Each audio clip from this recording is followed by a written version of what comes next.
1,60 € qui va tenter de demeurer invaincu sur ce parcours et de remporter par la même occasion une 4e victoire d'affilée. 1,60, 6,60 pour le 3 à Cœur d'Héry, 5,80 pour le numéro 6, Général Marceau. La voiture accélère. Et les voilà qui s'élancent pour 2000 mètres avec Gorky Brio qui a pris un bon départ. Oh, ça se passe mal pour Justin Oasis.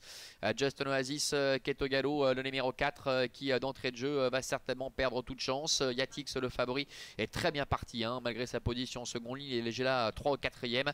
Et à l'extérieur, eh bien, c'est Hippocagne qui a bien accéléré pour prendre l'avantage. Hippocagne qui prend la tête avec à Cœur d'Héry qui est dans son dos. Le favori Yatix est 3e. Gorky Brio est 4e. Suivi encore par Général Marceau qui est dans le dos du favori. Le favori qui continue sur sa lancée, qui se rapproche de Hippocagne. Est-ce que Victor Nunez Oliveira va parvenir à prendre la tête à la corde? On peut le penser. Et Général Marceau risque ainsi de se retrouver un petit peu piégé entre guillemets, le nez au vent. Yatix donc qui prend les commandes avant d'aborder le début de la ligne d'en face avec Hippocagne qui est dans son dos. En 3e position, Général Marceau qui presse à la Cœur d'Héry qui est à la corde. Suivi encore par Hot Story qui est 5e. Gorky Brio, Esprit Frappeur est un peu plus loin. Devant encore Guépard Genilou. Alors que le numéro 4 sur sa faute peu après le départ a été disqualifié. Just an Oasis, milieu de la ligne d'en face, il y a eu du rythme depuis le début avec toujours la tête et la corde pour le favori. Yatix, la 2e place à son extérieur pour Général Marceau avec Hippocagne également qui est en 3e position. Hot Story est en 4e pour le moment pour se diriger vers le bout de la ligne d'en face avec à Cœur d'Héry qui est 5e à distance encore de Gorky Brio ainsi que du numéro 1 Esprit Frappeur et du numéro 8 Guépard Genilou.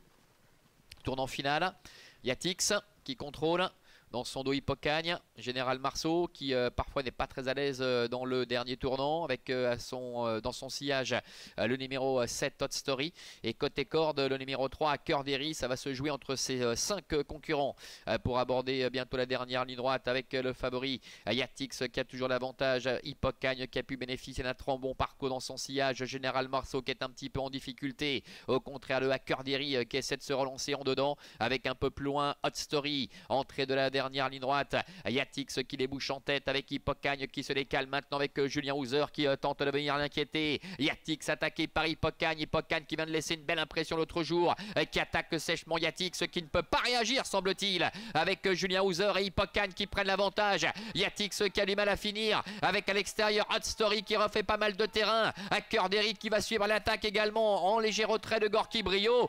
Nouvelle victoire de Julien Houser, il y a pris goût Julien Houser avec cette victoire d'Hippocagne. Yatix termine 2e, Hot Story est 3e. La 4e place qui est disputée entre Gorky Brio en dedans et à l'extérieur le numéro 3 à Cœur d'Héry.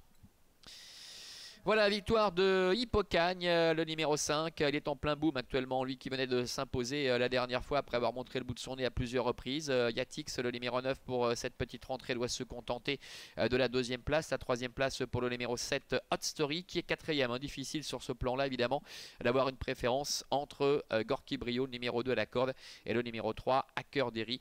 On va patienter pour en savoir un petit peu plus. En tout cas, le succès pour Hippocagne qui venait de faire sensation le 1er août ici en s'imposant face à Inverno Caviar. C'était la première victoire de son partenaire Julien Houser, auteur d'un très bon départ. Il n'a pas contré Yatix, le laissant faire pour pouvoir bénéficier de son dos, et il l'a laissé sur place tout simplement à mini droite pour filer vers un franc succès. Yatix qui s'est retrouvé un peu KO entre guillemets par cette brutale accélération d'Hippocagne, conserve toutefois le premier accessite aux dépens du numéro 7 Hot Story, et c'est apparemment le numéro 3 à Cœur d'Héry qui termine 4e aux dépens du numéro 2 Gorky Brio. A tout à l'heure pour le prix d'Ajaccio, la 3e.